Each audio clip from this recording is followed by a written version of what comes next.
Assalamualaikum warahmatullahi wabarakatuh. Langsung saja di sini saya akan menjelaskan materi tentang SPEDS dari manajemen strategi. Sebelumnya, perkenalkan nama saya Kartika Nurul Mutahharoh, NIM 19172021004 dari kelas 4 Perbankan Syariah C, Fakultas Ekonomi dan Bisnis Islam. Win Seisu. Yang pertama yaitu pengertian dari matriks SPEDS atau strategi positioning and action evaluation yang biasa kita sebut yaitu SPEDS, yang artinya metrik posisi strategi dan evaluasi tindakan, merupakan salah satu matriks yang digunakan oleh sebuah perusahaan untuk menentukan strategi apa yang paling tepat untuk dijalankan. Selanjutnya, di dalam matriks SPEDS terdapat sumbu-sumbu yang melintang secara vertikal dan horizontal. Sumbu-sumbu tersebut merupakan dimensi internal dan eksternal dari sebuah perusahaan, di mana dimensi internal terdiri dari FS dan CA, dan dimensi eksternal ES dan IS.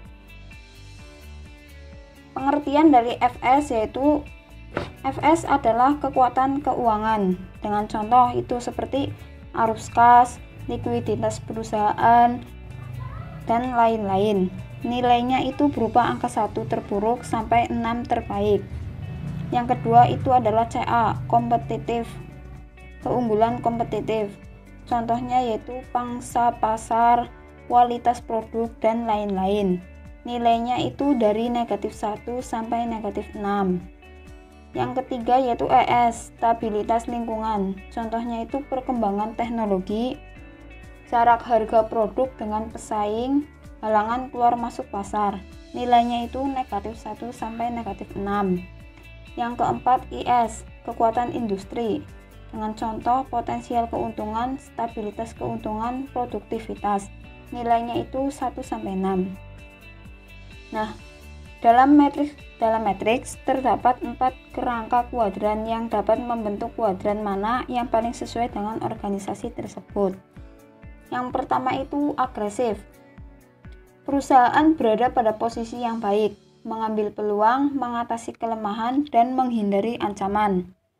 Yang kedua konservatif, yang mengimplikasikan untuk tetap berada dekat dengan kompetensi dasar perusahaan dan tidak mengambil resiko yang berlebihan. Yang ketiga defensif.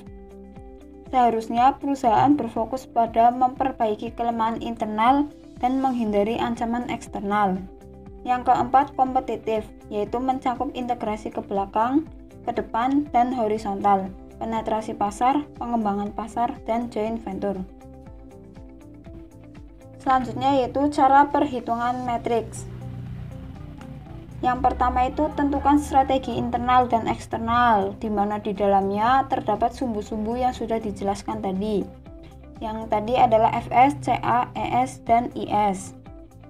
Yang kedua tentukan rating pada tiap sumbu dari negatif 6 hingga 6, di mana negatif 6 itu paling buruk dan 6 itu paling baik.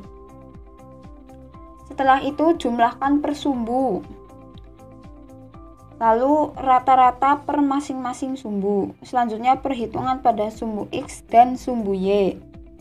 Setelah itu hasil dari sumbu X dan sumbu Y itu kita masukkan ke titik perpotongan yang baru untuk mengungkapkan tipe strategi apa sih yang dilakukan oleh perusahaan tersebut. Nah, kita langsung saja ke contoh. Yang pertama itu kan tadi tentukan strategi internal, dan strategi eksternal. Setelah kita tentukan, lalu kita kelompokkan kekuatan finansial yang FS, CA, ES, dan IS. Setelah itu kita tentukan ratingnya. Setiap sumbu itu ratingnya dari negatif 6 hingga 6. Kita sudah masukkan ini ratingnya per sumbu FS, ES, CA, dan IS. Selanjutnya kita jumlahkan per sumbu. Jumlahkan dari rating yang pertama sampai akhir itu perjumlahkan per sumbunya. 13, negatif 12, negatif 17, 22. Setelah kita jumlahkan, baru kita rata-ratakan per masing-masing sumbu. Rata-ratanya yaitu pada kekuatan finansial Fs 3,25, Ca negatif 2,8, Es negatif 2,4, dan Is 4,4. Setelah itu kita ketahui sumbu X dan sumbu Y sebagai berikut dengan rumus. Sumbu X itu rata-rata Ca ditambah rata-rata Is. Tadi di slide sebelumnya, rata-rata Ca adalah negatif 2,8 ditambah rata-rata Is yaitu 4,4, hasilnya 1,6. Selanjutnya sumbu Y dengan rumus rata-rata Fs dan plus rata-rata Es, di mana sumbu Fs yaitu 3,25 ditambah negatif 2,4 sebagai rata-rata Es, hasilnya 0,85. Langsung kita masuk pada hasil perhitungan sumbu X dan sumbu Y. Kita masukkan ke titik perpotongan yang baru untuk mengungkapkan tipe strategi, di mana tadi sumbu X 1,6, sumbu Y 0,85. Lalu kita tarik garisnya, yaitu 1,6,0,85 terdapat pada kuadran agresif. Kesimpulan dari hasil matriks space, maka dapat dilihat bahwa garis vektor menuju ke arah kuadran agresif kanan atas dari matriks space. Maka dapat ditarik kesimpulan bahwa organisasi atau perusahaan saat ini berada pada posisi yang baik. Untuk itu, maka perusahaan diharapkan dapat menggunakan kekuatan internalnya guna memanfaatkan peluang eksternal, mengatasi kelemahan internal, dan menghindari ancaman eksternal. Dengan demikian, penetrasi pasar,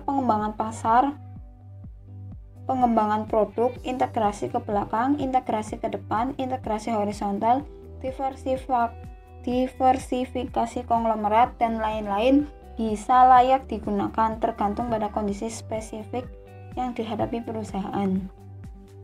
Terima kasih, demikian presentasi dari saya. Kurang lebihnya mohon maaf. Wallahul muwaffiq ila aqwamit thoriq. Wassalamualaikum warahmatullahi wabarakatuh.